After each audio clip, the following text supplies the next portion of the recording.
Sabe aquele sonho que basicamente todos nós temos de ter a tão sonhada casa própria? De finalmente poder descansar os nossos ossos exaustos no conforto e segurança de um lugarzinho só nosso? Uma casa, nosso lar docilar, é sinônimo de conquista, proteção e dias felizes. Mas existem algumas exceções. Há um lugar onde as paredes ecoam segredos de um passado horrendo e as sombras dançam ao ritmo da morte. Aqui, a realidade se encontra com o sobrenatural e o medo se mistura com a curiosidade. Uma moradia que, em vez de acolher, faz com que ninguém consiga permanecer em seus cômodos. Hoje viajaremos para uma grande casa colonial no número 112 da Ocean Avenue. Mas antes de batermos a porta, se inscrevam no canal e nos ajudem a manter este novo projeto ativo e engajado, ok? Agora preparem suas mochilas de prótons, pois iremos adentrar no lar onde atividades paranormais têm vontade própria. E devo alertá-los de que também não somos bem-vindos aqui. Em uma pequena cidade de Long Island, encontra-se uma casa aparentemente comum, porém que carrega um passado sombrio. A casa, localizada na famigerada Amityville, deu um novo significado ao nome da pequena vila, que passou a ser associada a assombrações, demônios e tragédias. O livro Amityville, escrito por Jane Anson, revela detalhes assustadores sobre a experiência paranormal vivida por uma família que ousou se mudar para lá. Através de um roteiro intrigante, conseguimos vasculhar cada cômodo dessa casa amaldiçoada. O início dessa história é, na verdade, bem típico. Você com certeza já deve ter visto vários filmes em que uma família tradicional americana compra uma belíssima casa por um valor bem abaixo do que ela realmente valeria. No anúncio da casa estava a seguinte descrição: área exclusiva de Amityville, casa colonial holandesa de 6 quartos, sala de estar espaçosa, sala de jantar formal, varanda fechada, 2 banheiros e um lavabo, porão reformado, garagem para 2 carros, piscina aquecida e um amplo abrigo de barcos. Preço: $80 mil. É realmente um anúncio de se encher os olhos, não? A família Lutz, composta por Kate, seus 3 filhos e George, que era padrasto das crianças, ficaram fascinados com a beleza do imóvel e, claro, com o seu preço atrativo, ignorando assim todos os rumores sobre o passado sangrento da casa e se mudando o quanto antes. Eles estavam ansiosos pela nova vida que teriam ali. Aquela casa era simplesmente incrível. Bem maior que seu antigo apartamento, as crianças teriam quartos separados, Kate teria um ateliê para costura, George teria um escritório que poderia trabalhar tranquilamente, sem se esquecer do imenso quintal onde as crianças e Harry, o cachorro da família, teriam muito espaço para correr e brincar. E assim como nos filmes, a família começa a experimentar fenômenos estranhos logo após a mudança. Ruídos inexplicáveis, portas que se abrem e fecham sozinhas, vozes sussurrantes e visões assustadoras passam a atormentar seus dias e noites. George começa a se comportar de maneira agressiva e paranoica. Kate sente uma presença maligna a seu redor.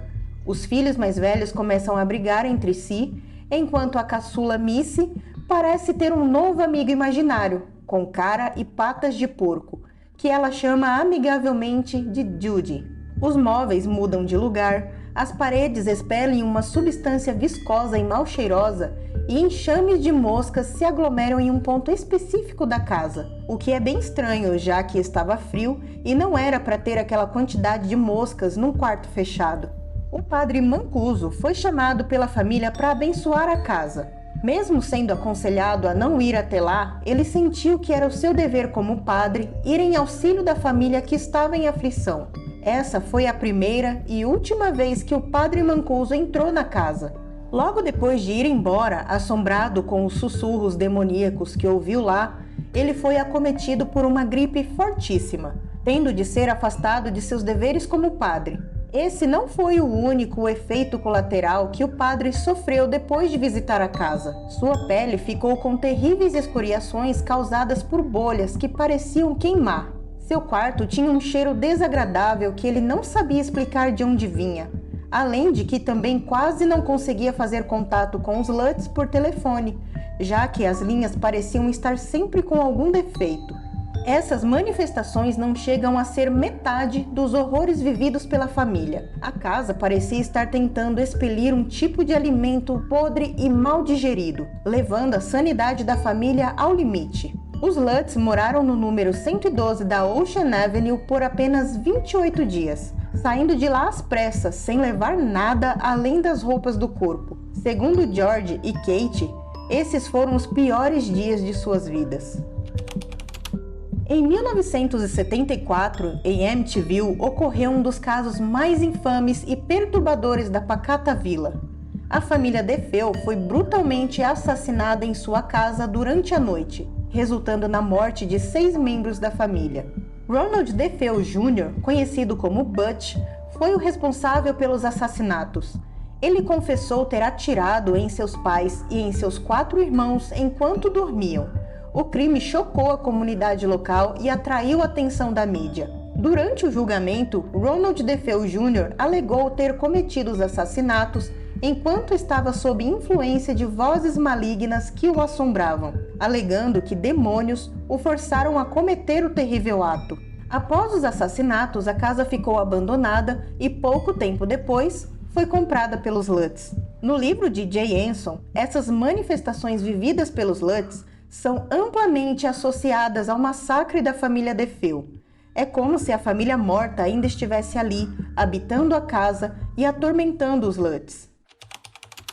Os renomados investigadores paranormais Ed e Lorraine Warren tiveram contato com o caso de Amityville logo após a família Lutz abandonar a casa. Os Warren ficaram sabendo dos eventos perturbadores que haviam ocorrido e foram chamados para investigar a atividade paranormal que assolava a residência. Eles conduziram sua própria pesquisa e realizaram extensas investigações dentro da casa, buscando evidências de atividade paranormal e interagindo com os fenômenos que ocorriam no local. A participação dos Warren no caso de Amityville ajudou a ampliar a divulgação e o interesse do público em torno da história. Suas descobertas e relatos contribuíram para a perpetuação do mistério e da fama da casa assombrada de Amityville. Os Warren defendiam que as manifestações eram reais e que a casa tinha de fato um poder macabro. Existe até mesmo a imagem de um menino de olhos brilhantes capturada pelos Warren dentro da casa. Segundo relatos, a foto foi tirada por um fotógrafo profissional durante a investigação paranormal na casa. A imagem gerou grande controvérsia e especulações sobre sua autenticidade. Alguns afirmam que a foto é uma evidência genuína de atividade paranormal na casa de Amityville, sugerindo que a criança capturada pode ser uma entidade sobrenatural ou uma representação visual de uma presença maligna. Outros, no entanto, argumentam que a foto foi forjada e manipulada, buscando questionar sua autenticidade. Devido à natureza subjetiva e à falta de evidências conclusivas, a história por trás da foto do menino em Amityville permanece um mistério e objeto de debate entre os entusiastas do paranormal e os céticos. É importante lembrar que a veracidade da foto nunca foi definitivamente comprovada e sua interpretação continua sendo uma questão de perspectiva e crença pessoal. Existem controvérsias com relação ao envolvimento dos Warren no caso, pois muito se foi falado a respeito dos Lutz depois que eles abandonaram a casa. O próprio casal Lutz fala abertamente sobre tudo o que viveram, não fizeram questão nenhuma de esconder a história, abrindo brechas para outros pontos de vista, inclusive a opinião do filho mais velho Daniel, que na época tinha apenas 9 anos, veio à tona muitos anos depois em um documentário. Segundo Daniel, seu padrasto George era um entusiasta do ocultismo.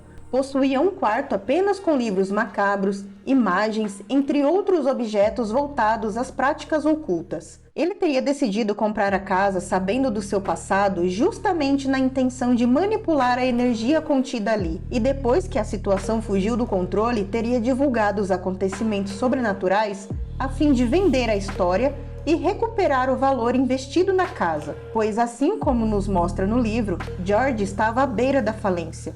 Porém, Daniel afirma que, mesmo achando que era o padrasto quem causava todas as manifestações, elas eram reais, tão reais que deixaram marcas em seu corpo que são visíveis até hoje.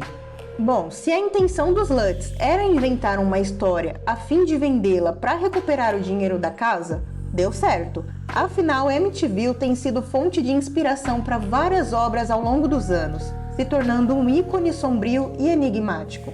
A reputação da casa só cresce, atraindo a atenção de curiosos, investigadores paranormais e céticos obstinados, cativando a imaginação coletiva, alimentando teorias conspiratórias e debates acalorados sobre a verdade por trás dos eventos de Amityville.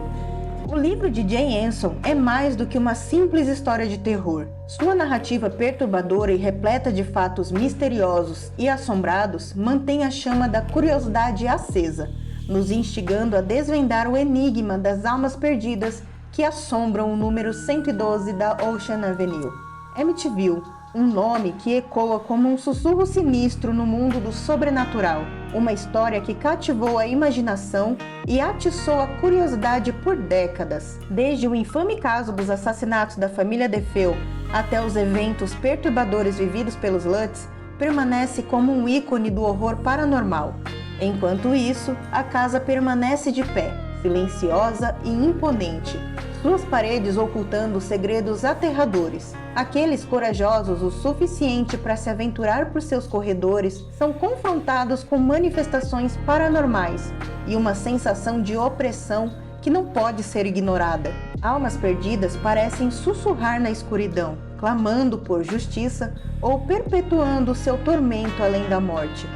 E aí, gostaram de mais uma história assombrada? Caso eu tenha esquecido de mencionar algum detalhe, deixa aí nos comentários. Todas as opiniões aqui são bem-vindas, desde que se mantenham o respeito. Afinal, a intenção do vídeo é de contar uma história, e não de julgar nenhuma religião ou crença pessoal. Se inscrevam no canal para ajudar a manter este projeto ativo e engajado, e até o próximo vídeo.